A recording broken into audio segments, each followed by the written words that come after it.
Hello. This is a new experience. We're not doing this in Discord, so I'm not really sure whether or not I am being heard. Nope. Okay, here we go. Welcome everybody to the monthly community call at Tech for Palestine.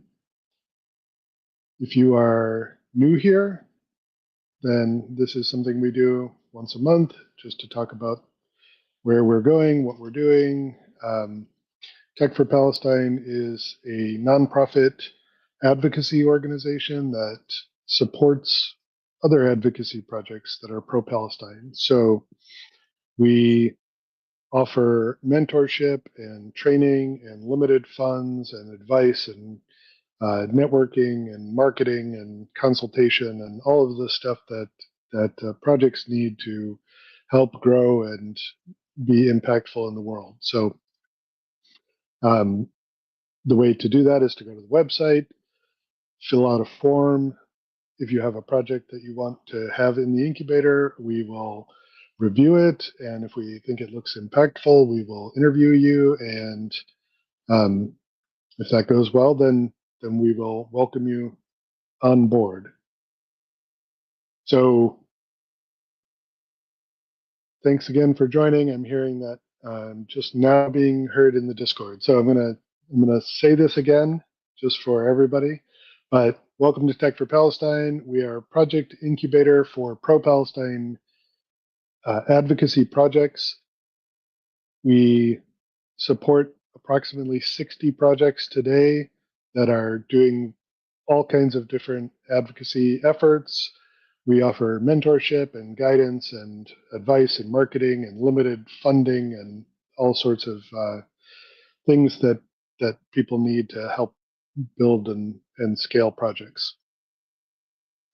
So today we are going to just review the current state of affairs in the world and at Tech for Palestine and talk about some of our new projects and um, feature a couple of our new projects. And yeah, so our first speaker after I'm done giving the current events update will be Paul Bigger, who's the T4P founder. Tech for Palestine actually came about as a result of a viral blog post that Paul wrote back in December of 2023 called I Can't Sleep. If you haven't read it, you should. Then I will be doing some talking. Afzal, unfortunately, is having some troubles with his voice, so I will be covering his content. Then we will have Aza, who is our volunteering extraordinaire leader, to talk about volunteering efforts. Mohammed may or may not make it today. If not, I will be talking about incubator projects. And then we're going to have the Incubator Spotlight. And these are two relatively new projects that have joined the incubator. One is Upscrolled, which is a brand new social media app. If you haven't downloaded it, you should. It is on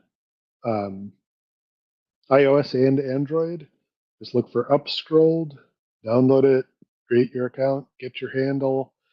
I am at Tom on there if you want to connect with me. Paul is at Paul. And then we're going to talk to Dima from Revolutionized Brands, who makes really extraordinary custom clothing that integrates fashion with revolutionary stuff. So I got a really excellent jacket with a Tatriz pattern integrated in the back, and you can see pictures of that on Revolutionized Brands Instagram and on my Upscroll page. So highly recommend. Great content. Okay, let's move on to the current state of affairs. Unfortunately, there's always a lot going on in the world. I have Al Jazeera update notifications on my phone, so every morning I get to wake up to horror stories about what Israel did yesterday. Um, and here's one of them. So this ongoing, one of the main stories, main threads of the last few weeks, if anybody hasn't heard, has been these killings at aid sites, and uh, and just throughout Gaza, of course. But this story, 81 people were killed in a single strike. Um,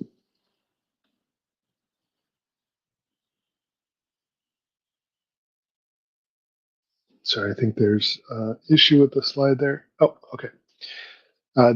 Another major story of the last month was the flotilla ship. So, if people don't know, since about 2010, there have been people trying to send boats with aid and food and whatnot to Gaza, and a couple of them have made it through. Um, Notoriously, one of them was attacked by Israel, and a number of activists were killed. Most recently, this boat had Greta Thunberg and um, Tiago on there, who's pictured in this picture, and in that live with Ramat Zain on Instagram, which I highly recommend you watch. And yeah, it was a lot of publicity for the cause. They did not get through. About 100 miles off the shore, they were attacked and arrested by Israel and held for a number of days before being deported to their home countries. Next up, we have Airbnb being sued for handling profits of crime. If you haven't seen it yet, highly recommend the brand new report that was released by Francesca Albanese, the UN Special Rapporteur for the occupied territories. She just released a report that we actually, Tech for Palestine, wrote a contribution to that research that she was doing. And it's all about the complicity of organizations and corporations internationally in the crimes that Israel has been committing in Gaza.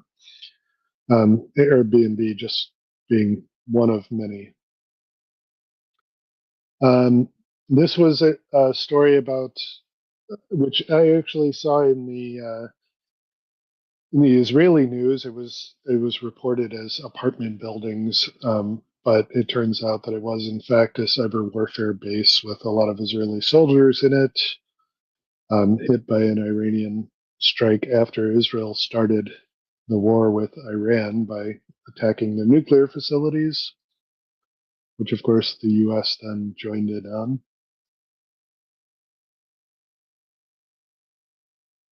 Um, and there were a lot of tech companies in that, like Microsoft and Amazon, of course, had offices in there as well. Um, Apple workers, former employees, and shareholders are calling on the company to halt donations to nonprofits linked to Israel's war effort.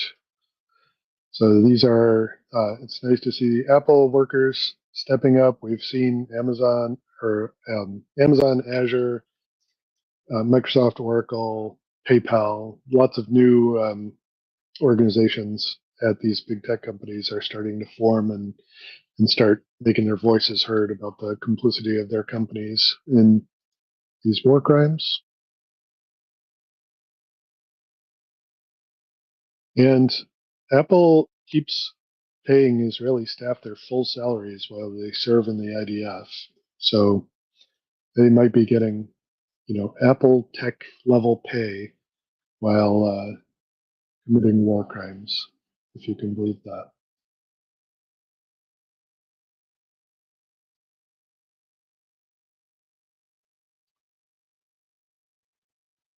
All right, so with that, I'm going to hand over to Paul now, and he's going to give us state of the organization updates. Hey, folks. So we have a couple of things coming up in the organization that are really interesting. One of them is our, I think it's monthly at this point, webinars that we do with E4P, which is Entrepreneurs for Palestine.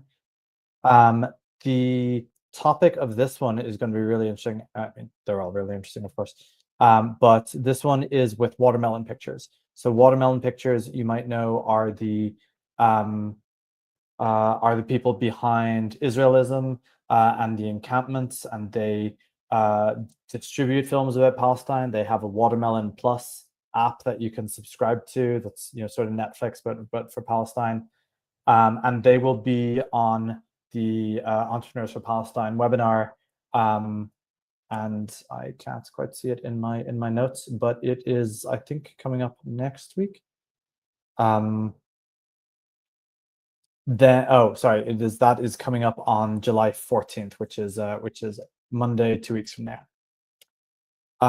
Then the next thing we have coming up, and this is something I'm doing myself. This is a new podcast, which is a partnership between Tech for Palestine and Palestine Deep Dive, who have been putting out wonderful podcasts about Palestine for quite some time. So Occupied Tech is me talking with people from the movement who are on the tech side of things. So the first episode is with Hassam Nazar, who is one of the organizers with No Azure for Apartheid, which advocates about Microsoft's complicity. And the second one we have is Eric Sipe from Hamle. Hamle is the Palestinian digital rights organization, who does a lot of advocacy and behind the scenes work, and you can learn a lot about what they do. They're definitely one of the organizations that is not well enough known in the movement, despite doing a lot of the work that's behind a lot what a lot of us do. We also have our there's a Hack for Gaza hackathon. So this is put together by Deen Developers in partnership with us and with Boycat. And basically what this is a hackathon that takes place over a number of weeks. It starts on July 12th. And you can sign up at deendevelopers.com/Gaza. It will be on site in London, but also remotely. So this is where the News Court app was originally built. This, I believe, is where the No Thanks app was originally built. So long history of this Hack for Gaza hackathon. And this time we will be, they will in part be showing some of, or working on some of the ideas that we have for the Tech for Palestine Incubator. We put a bunch of ideas on our site, and they agreed that we can pitch them to load the developers. So hopefully this will lead to some new projects for the Tech for Palestine Incubator, or if not, then just great new projects for Gaza and for Palestine. And then the final thing, says on my screen, we accept donations. Yes, donate to Tech for Palestine. So it's really important to support the work that we're doing. And so we ask that people give monthly recurring donations to Tech for Palestine. You can do it on techforpalestine.org/donate. If you're very rich and would like to give us more money, you can also email donations at techforpalestine.org, and we can facilitate bigger donations in various different complex and tax efficient ways. But for regular people, techforpalestine.org/donate, we would very, very much appreciate. It helps us put on all of this stuff that we're doing, and we very, very much appreciate it. All right, so we are gonna go over next to Aza for volunteering.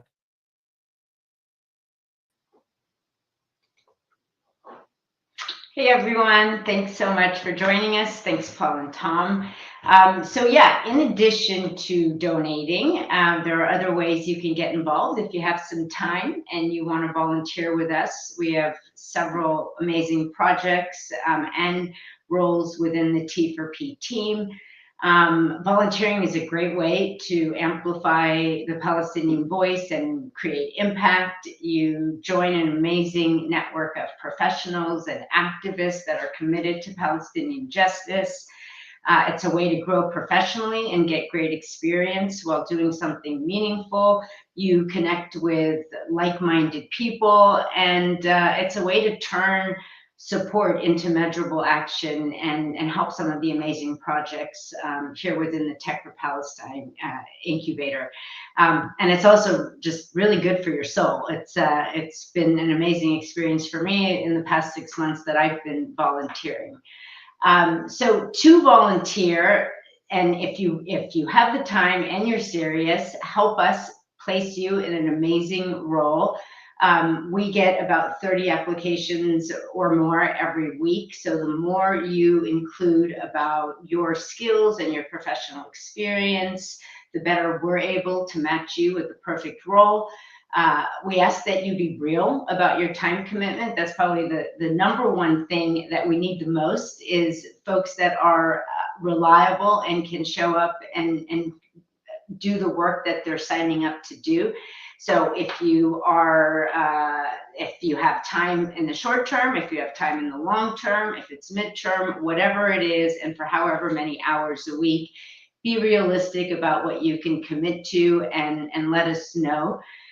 We are working on ways where we can improve our volunteer experience and better engage with everyone who wants to sign up. I know we have a ways to go, but we're looking at expanding the volunteer team so we do a better job with engaging our volunteers and onboarding and screening and helping it facilitate that matchmaking.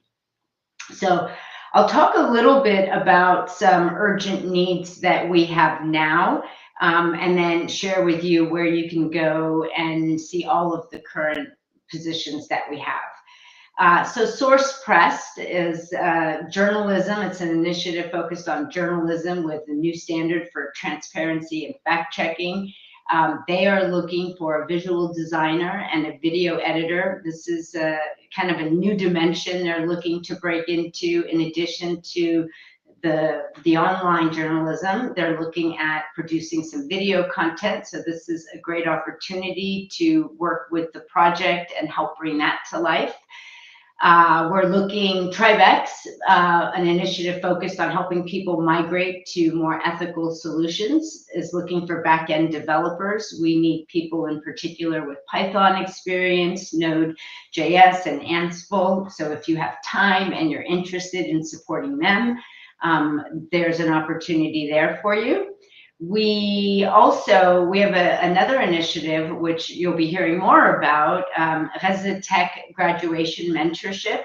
So this is an initiative dedicated to helping graduating students in tech as they complete their graduation projects and then prepare them for the job market.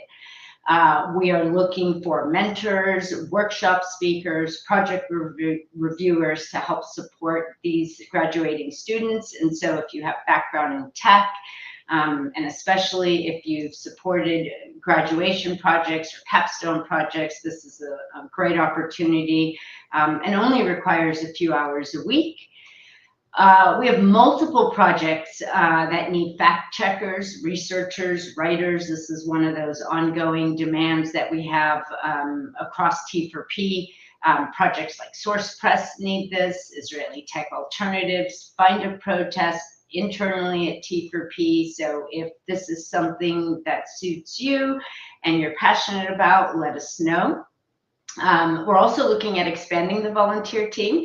So we're looking for a couple of different roles to help us better engage with our volunteers. We're looking for someone to help us engage with a very large global network of volunteers that might be very limited on time, or maybe their skills aren't a perfect match for some of our current opportunities, but we think that we could be leveraging them more effectively. And so we need someone that's passionate about kind of building that community and helping activate this community, join us and support that initiative. We're also looking for someone to help with onboarding and screening and just being that initial face of T4P when volunteers do sign up. In addition, T4P is looking for a finance leader.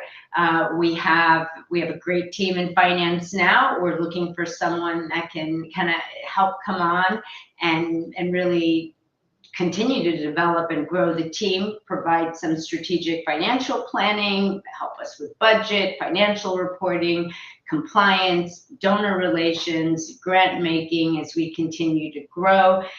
This is both a mix of a strategic role and a hands-on role. And so if that's something you're interested in and have the time, this would be a long-term commitment. We definitely want to hear from you. Additionally, E4P is looking to hire a Europe MENA community manager. So we'd love to find someone that has experience with account or community management, who'll be responsible for onboarding new entrepreneurs in the community.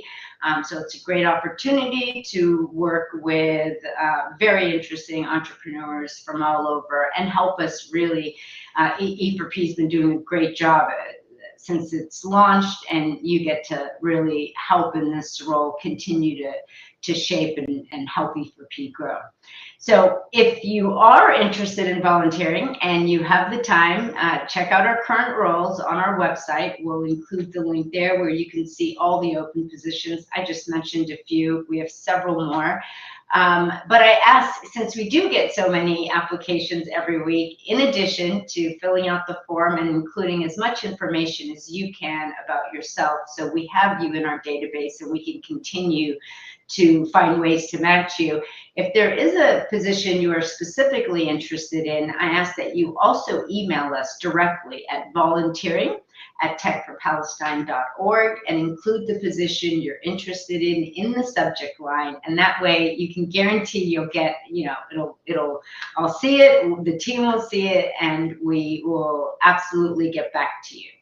And that's it for now. If you guys have any questions, feel free to drop them in the chat. And yeah, thank you again to the amazing community and all the volunteers supporting T4P to date.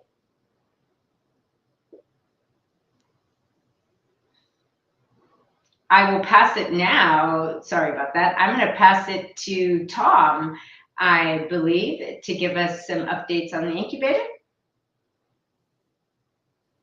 Great. Thank you, Asa.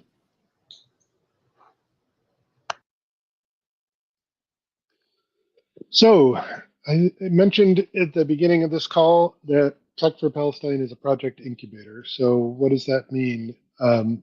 It means that if you have an idea for a project that you think could have some impact in changing the narrative on Palestine, you can apply to be part of our incubator.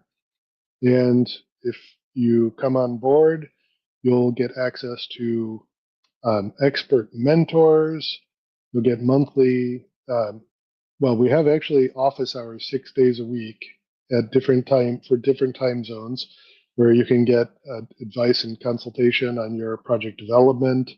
We've got monthly coaching. We've got hands-on help with refining your vision, prepping your launch, tapping into volunteer talent. And like Asa was just explaining, you can brand as a T4P project or as partnership with T4P, or leave us out entirely and just brand your own way. That's fine. We provide marketing muscle. We have a lot of social media accounts and connections, many connections in the industry, the ecosystem, journalism, etc., that we can supply. And as also was mentioned earlier, we've just started being able to provide small grants, financial grants to projects that need, for example, cloud services on a monthly basis.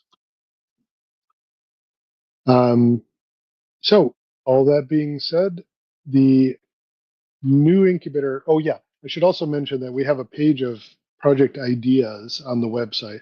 So if you have the time and the inclination to start and lead a project but you don't have an idea, you can go look at the ideas page, pick an idea from there, and come and apply to the incubator. So the first new project in our incubator that meets that criteria actually is Bloom Offline. Bloom Offline started as an external project. They came into the incubator before we actually had an incubator at Tech for Palestine. They came to Tech for Palestine, and then the person who was running it was not able to continue with it. So we've had it on our ideas list for a long time, and we just recently found somebody who decided they want to pick up this project. It's a hyperlocal offline network powered by Bluetooth for peer-to-peer connectivity in conflict zones. So really excited about seeing that one take off. Another new project in the incubator is Avira, which is a social media platform that aims to prioritize fact-based content. Brand new, still in the ideation phase, so stay tuned for more there. And we have Gaza Center, which aims to be a one-stop shop for everything about Palestine and the genocide in Gaza.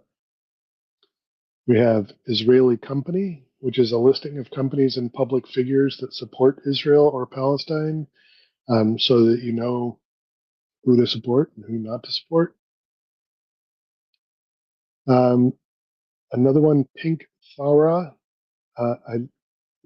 Thara means, I believe, revolution, and this is a project incubator and movement hub that wants to sort of create a safe space for the intersection of Palestinian liberation, LGBTQ plus freedom, and tech.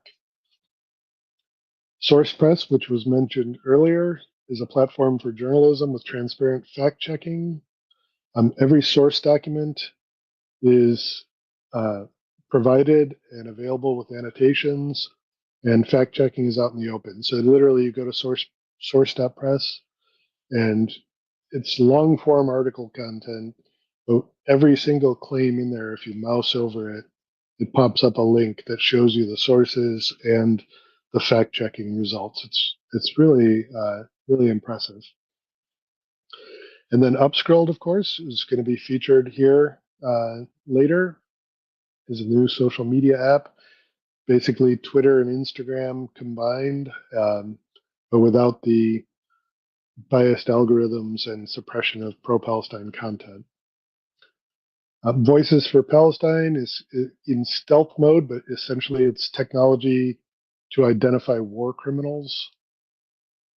And Zeki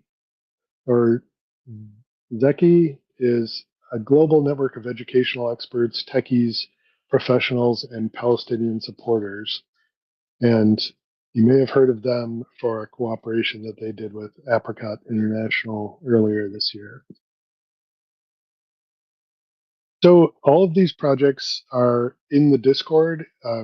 If you go into the Discord, you'll see a bunch of channels that start with a watermelon. Those are the public channels for the projects that are in our incubator. So if you want to talk to somebody who runs SourcePress or runs Avira or whatever, you go into the Discord, you go into that channel, and you should be able to interact directly with the project leader and the team in those channels. And of course, you can go to our website, techforpalestine.org/projects, to see a list of the currently incubated projects. So these are our latest launches. NewsCord, you've all heard of probably, but if not, go check it out. PalChat is sort of a custom chat GPT that specifically tells the truth about Palestine. Israeli Tech Alternatives is a project that's been brewing for a long time, and this is another place where you can go and find companies, whether they support Israel or not, and alternatives to them. The Wall is a great browser extension that I have installed. Anytime you go to a website that is in an Israeli domain, it blocks the page, and then you can either bypass the block or you can not support an Israeli site. And JWalk app is also available on iOS and Android, and you can download that. Currently, it works great as a feed, sort of a visual feed for protest data. Eventually, it will be a place for activists to actually interact with the protest and find, like, where's the medical tent, and where did the protest get redirected to, and where are the cops coming at us from, and all of that kind of information. So safety and protesting is JWalk. And with that, we are ready to have our featured project come up. Sam is the founder of Upscrolled, and Paul is going to interview. I didn't know that. Hey folks, so we're gonna do two project spotlights. They're gonna be about 10 minutes each. So this is we're gonna start with Upscrolled with Issam, and then we're gonna talk to Revolutionized Brands. So Issam, you can just kick us off, and if we have time for questions at the end, that's what I'm here for. And if not, we will go straight over to Revolutionized Brand afterwards. So over to you. Sounds good. Thanks, Paul. Good morning, good afternoon, good evening, everybody. Not sure where you're joining us from today. My name is Issam Hijazi. As Tom and Paul mentioned, I'm the founder of Upscrolled. I'm originally from Palestine. I was born in Jordan, but since 2009, I've been living in multiple countries. Currently, I live in Sydney, Australia. 1.5 years, I decided it's time to establish a new social media platform. I'll tell you about Upscrolled, what it is, and why exactly I thought it's a good idea. Well, the first idea, or the first trivial thing, is Instagram suck. And the fact that they started to do bad things not only recently, but for over a decade now. But it became more evident only in the past couple of years. You probably have seen a lot of content being shadow banned, a lot of content being censored, and also a lot of content creators being banned altogether from the platform itself. So everybody on the platform started to complain. Their content is not reaching. Meta in general, whether that's with their platform like Facebook or Instagram, or even other platforms like X, been imposing similar practices against not only Palestinian content or pro-Palestinian content, but also to other minorities like Black Lives Matters or the LGBT community and others. Next slide, please.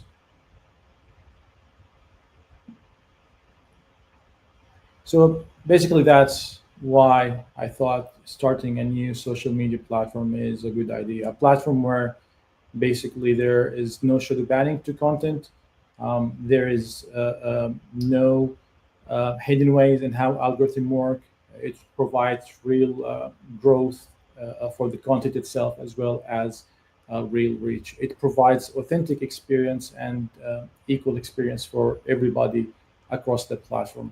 So Upscrolled basically is similar to what you use today, whether that's Instagram or X, with capabilities of posting content in video format or text or photos, looking at trending hashtags or topics, posting stories, following other people, and so on, as well as private messaging other users. So all these capabilities that you're used to, you'll have it in the platform. And it's made to scale, so you'll find similar experience. You'll basically, once you start using the app, you'll feel like you're using Instagram in a way. We wanted it to start that way so you feel comfortable, you feel home. Unlike Instagram, it's an actual authentic home for you where you can speak up about anything that you want. It's not a platform that is made to be political per se. It's a platform to be whatever you want it to be. So you can go download the app and start posting about everything that you want, whether that's your hobbies, whether that's your out and abouts, whether that's your travel, photographies, anything really. So anything that you've been using other platforms for, you are able to use Upscroll for exactly the same purposes as well. Now, the exciting thing, the app went viral a few days ago by some of the users. They posted about it in different platforms, and we started to see a surge in registrations. We have thousands and thousands coming in every day. So it's now a chance for you to secure your username or handle at your favorite name. So if you've got one, I will highly encourage you to get it on you today and secure that. Upscroll is more than an app. I think of it as a vision, as a movement. We want to give people the ability to speak up and never be silenced. Again, about any cause that they care about, pro-Palestine or else. It's a platform where you can be yourself authentically. It's a platform where you are able really to share and communicate with others across the board without any limits or platforms.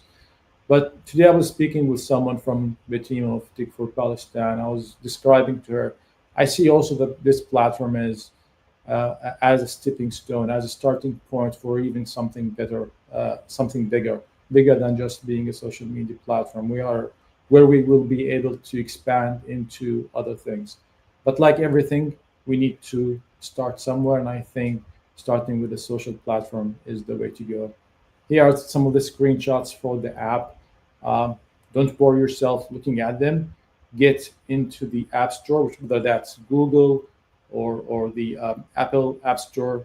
Download the app today, and you can find me. You can find Paul, Tom, and all of the Tech for Palestine, and many, many other people. And if there is one thing I would ask from you is to spread the word, because in order for this project to be successful, we need more people in it. We need to create that social effect, and you can do that by inviting your friends, your family, your colleagues, and tell them also to do the same. And that's basically how we can grow the network and have a successful social media platform. Thank you. Paul, back to you. Thanks, Sam. That's really awesome. So we've been super excited by Upscrolled. It's going viral, as you say. My notifications have been going crazy.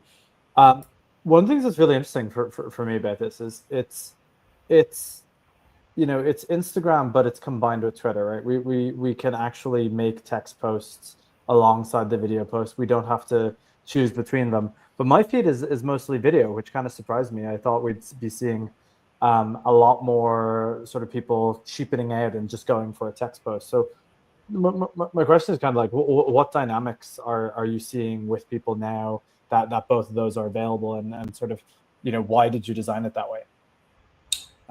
So I wanted to combine features and capabilities to attract the audience of Twitter, because I know they like to post and write. They like to do what's called microblogging. And also I know how many people out there love and enjoy using Instagram because it's very visual. It allows them to express them in different ways, videos and photos. And I thought the best way to achieve that is just combine both capabilities, then allow the users to express themselves in the best way they want. For example, myself, I like to express in writing, but I know other people love to express in photos and videos and so on. So why not have a platform which combines both and allow everybody to simply be what they want to be and express themselves the way they want to be. So the way that they're expressing themselves now is very much about Palestine, but it's not. You didn't create this to be the social network to talk about Palestine, right?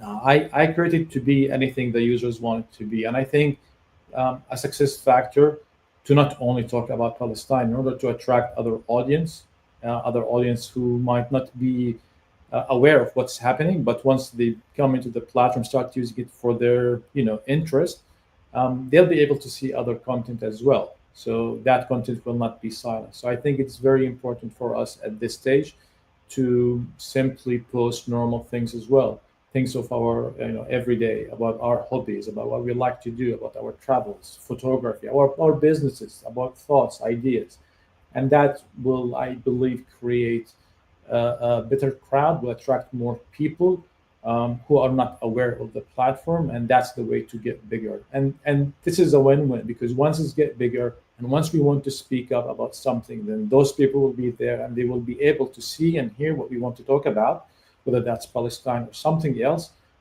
Except that they will never be silencing, there will never be shadow banning, so we'll get that benefit. But we need to start by attracting everyone at this point.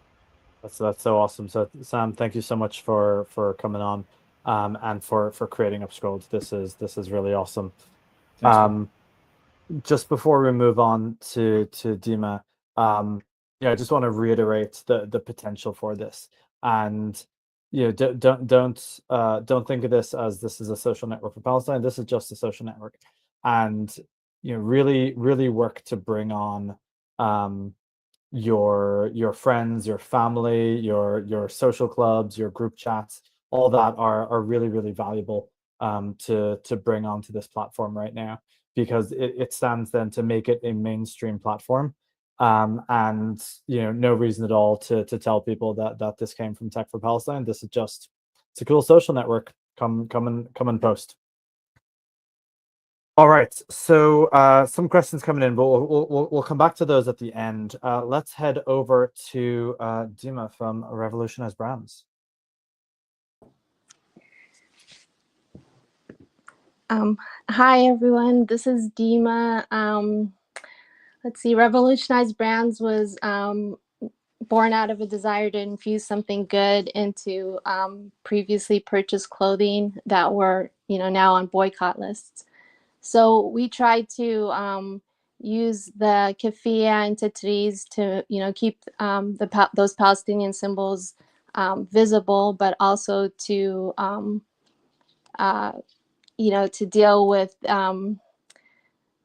even though I'm Palestinian, and my family is has been very aware of everything that's been going on, we were still caught off guard with how much of the things that we purchased were contributing to the war machine and to Israel's occupation. And so it was a little shocking to to find out the extent that we were contributing. So this is really a way of using products that have already been bought and revolutionizing them, like what we like to say, into something that you can be proud to wear, and also at the same time represent Palestine with. We also, part of our project is to kind of help facilitate that journey of deconstruction from the labels that are used to manipulate us. And so we have a pathway of that on our website, and we're in the process of promoting that a little bit more. And the other part of our project is to highlight the news sources, the apps, the services, educational resources. A lot of times it's great to work within the community, but really to move, as we all know, to move, to change things, we need to speak to people who aren't seeing what we're seeing and who don't know what we know. And so we put together a list of resources, and it makes it really convenient whenever somebody, is like, oh, wait, I didn't know that. We just give them the link to the resources. And so that's been very helpful. I think everybody's project should be on the resource page, but please check. And if yours is not, let me know and I'll add that. And we just added Upscroll, and we'll be adding content soon. We're excited about that. Let's see, I want to say thank you to Paul and Tom and Azza, Mohammed, Iva, Valentina, Shmita, Mar, Misbah. You guys have been incredible. And the one-on-one mentor for ours is Nermeen Chatilla, and she does about 1 hour a week, but it has been so helpful. So it's a great way to volunteer, even if you only have, an hour a week to do it. Working with Tech for Palestine is a great way to volunteer. And let's see, we do have a couple of call to actions. We have a big summer photo shoot happening soon. And if you're in the Bay Area and want to be one of our models, just message and let us know. The other call to action is we're going to have each model answer the same question. So I think the question appears on the slide, but it is, what was the shattering moment when the foundation of everything you believe to be true about Palestine, or the reality of the world via Palestine, cracked open and you suddenly saw through the illusion you had been living with? So it's something we're working on, and we're hoping, based on all the answers we get, to put something together that we can share on the site. I think that's it. Upscroll was a hard act to follow, but Revolutionized Brands is a really great project, and we'd love for everyone to check it out and let us know what you think. Thanks so much, Dima. You're a little hard on yourself. I love Revolutionized Brands. Thank you. It's one of the like the weird things, like why is Tech for Palestine supporting this?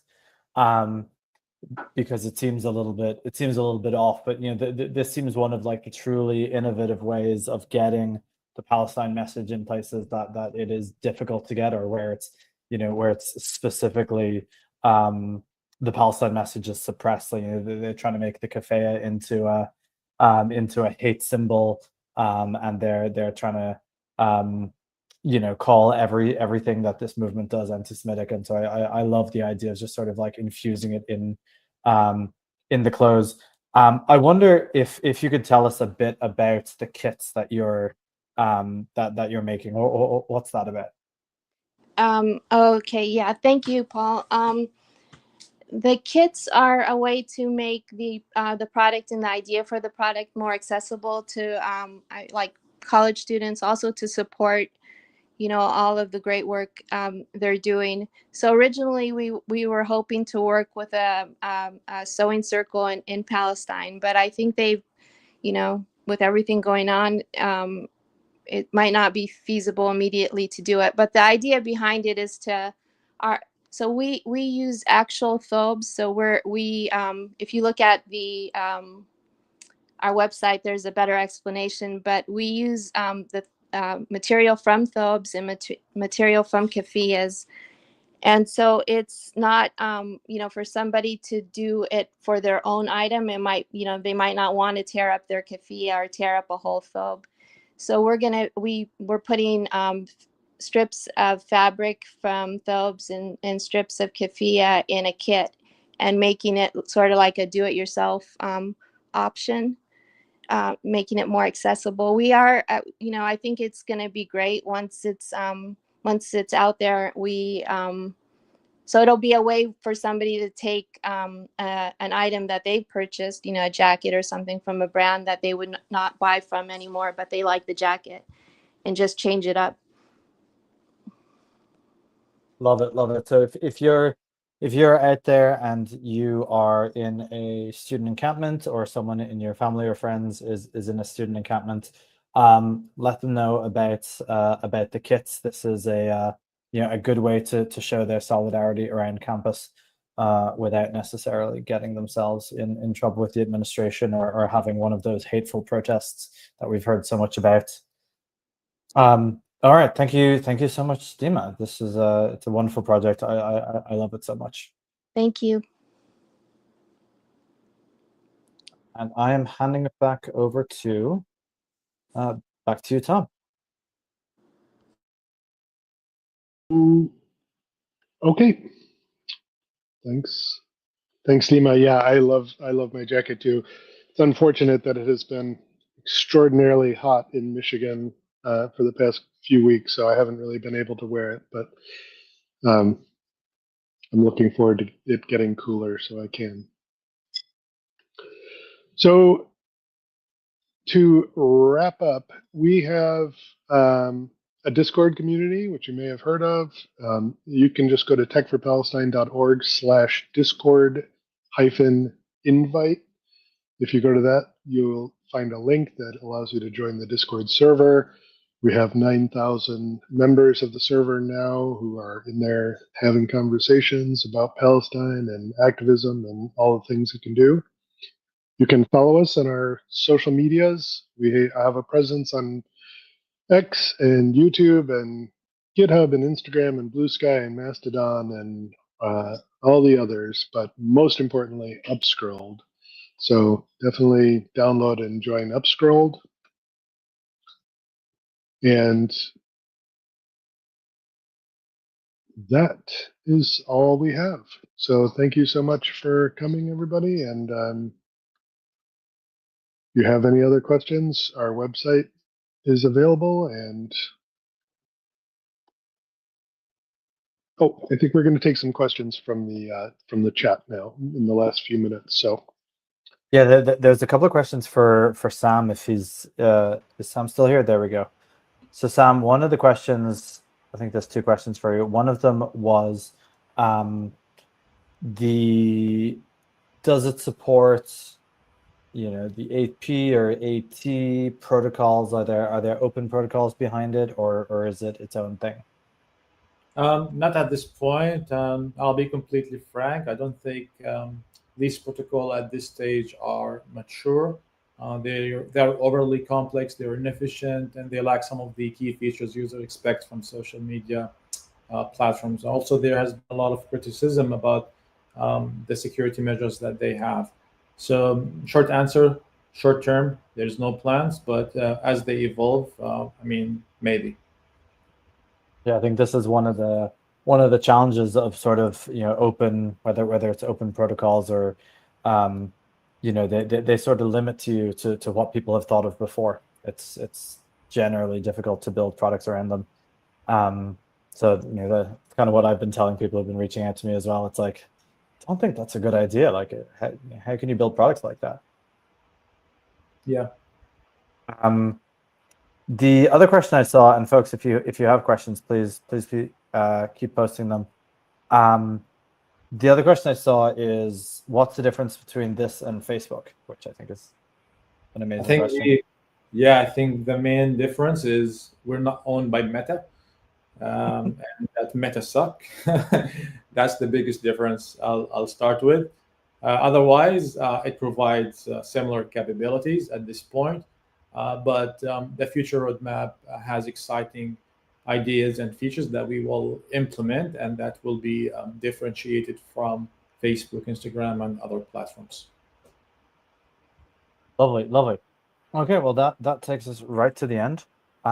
Thanks again, Sam. Thanks, Dima, for coming on, and thanks, Tom, for hosting this. Thanks, everyone. Thank you. thanks.